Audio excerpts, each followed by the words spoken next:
Assalamualaikum warahmatullahi wabarakatuh. Alhamdulillahi rabbil alamin. Allahumma sholli ala sayyidina Muhammad wa ala ali sayyidina Muhammad.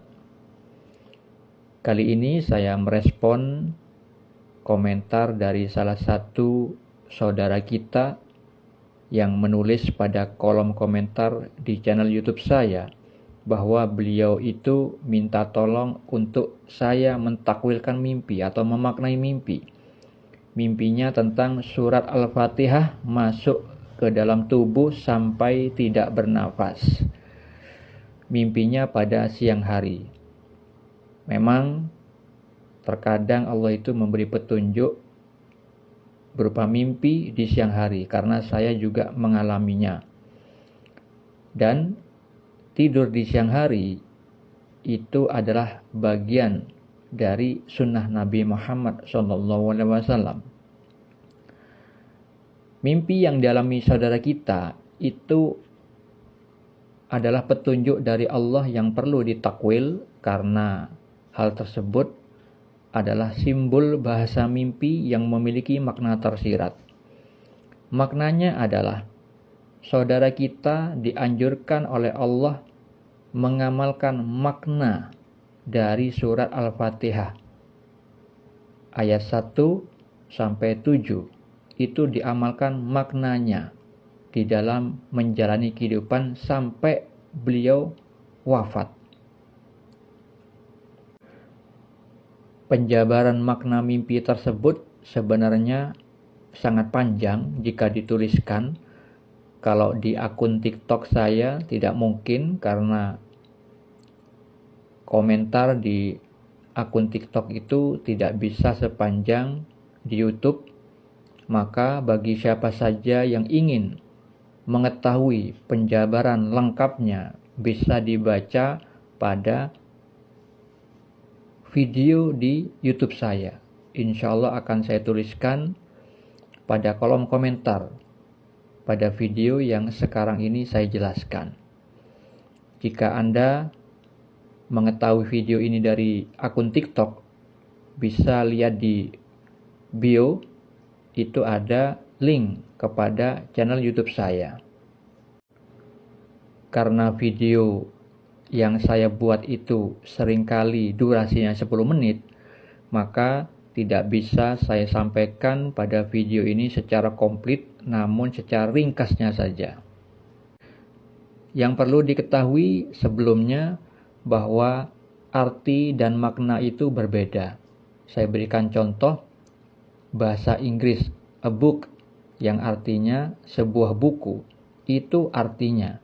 Sedangkan maknanya adalah lembaran-lembaran kertas yang dibendel jadi satu, entah di staples atau di lakban, menjadi sebuah buku. Jika lembaran itu kosong, maka itu berarti buku tulis. Bisa digunakan untuk menulis. Sedangkan jika lembaran-lembaran yang dibendel jadi satu itu ada tulisannya, maka itu adalah buku bacaan. Itulah perbedaan arti dan makna. Makna itu lebih panjang, lebih komplit daripada sebuah arti.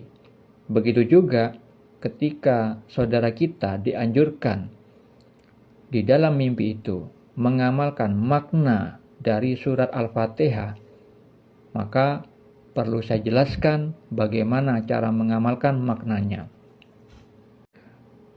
Pada surat Al-Fatihah ayat pertama yang artinya dengan nama Allah yang Maha Pengasih, Maha Penyayang, cara mengamalkan maknanya, beliau itu dianjurkan agar selalu membaca kalimat Bismillahirrahmanirrahim setiap akan memulai aktivitas yang baik, bukan untuk berbuat maksiat, tetapi aktivitas yang baik saja.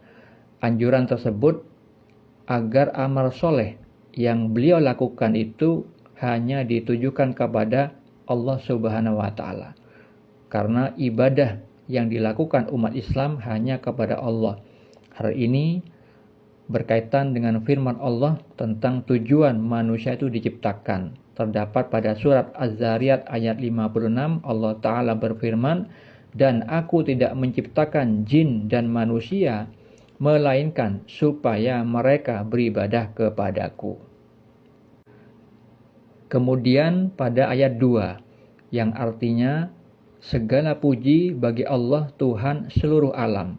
Cara mengamalkan maknanya adalah setiap selesai melakukan aktivitas yang baik, maka ucapkanlah Alhamdulillahirabbil alamin, disertai kesadaran di dalam hati bahwa semua kemampuan baik yang kita lakukan itu bukanlah dari kemampuan diri kita sendiri, melainkan adalah karena karunia atau pemberian dan rahmat atau pertolongan dari Allah Subhanahu wa Ta'ala. Setiap selesai beramal soleh, maka kita harus mengingat selalu tentang makna dari kalimat la haula wala quwwata illa billah, yang maknanya adalah tiada daya manusia menghindari maksiat tanpa rahmat Allah, dan tidak bisa manusia itu mengupayakan dengan dirinya sendiri untuk melakukan suatu ketakwaan tanpa rahmat Allah.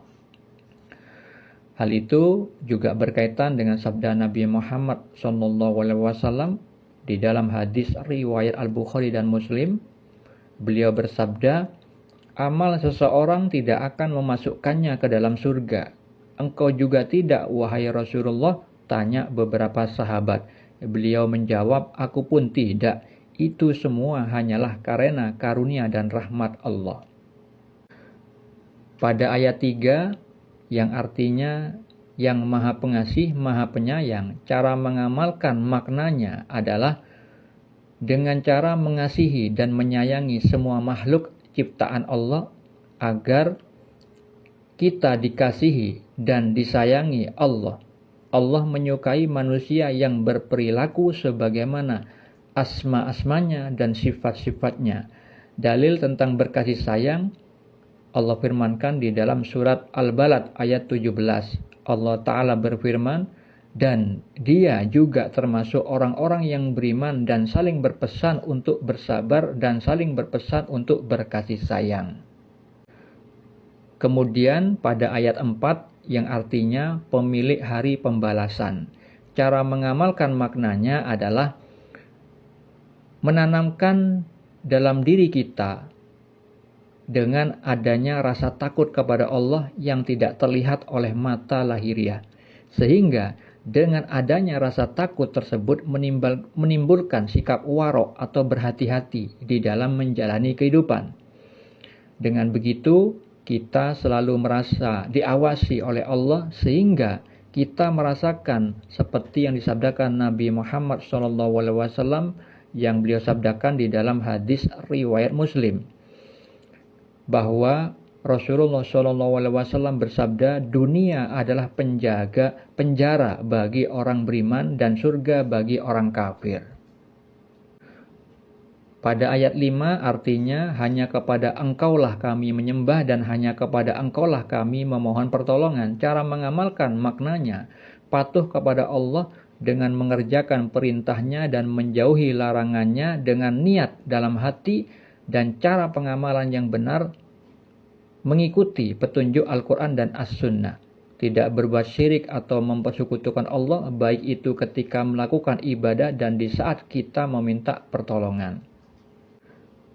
Pada ayat 6 artinya bimbinglah kami ke jalan yang lurus. Pada ayat 7 artinya yaitu jalan orang-orang yang telah Engkau beri nikmat, bukan jalan mereka yang dimurkai dan bukan pula jalan orang-orang yang sesat. Cara mengamalkannya adalah janganlah kita merasa sudah tahu tentang ilmu, karena kita hanya dititipi secuil dari ilmu Allah. Kita harus merendahkan diri di hadapan Allah yang maha melihat sisi lahir dan batin kita, merendah diri dengan cara selalu meminta bimbingan kepada Allah, karena tanpa bimbingan dari Allah maka manusia pasti tersesat. Sebagaimana firman-Nya, "Wahai hambaku, kalian semua sesat kecuali orang yang telah kami beri petunjuk, maka hendaklah kalian minta petunjuk kepadaku, pasti aku memberinya." Semoga penjelasan singkat ini bermanfaat. Assalamualaikum warahmatullahi wabarakatuh.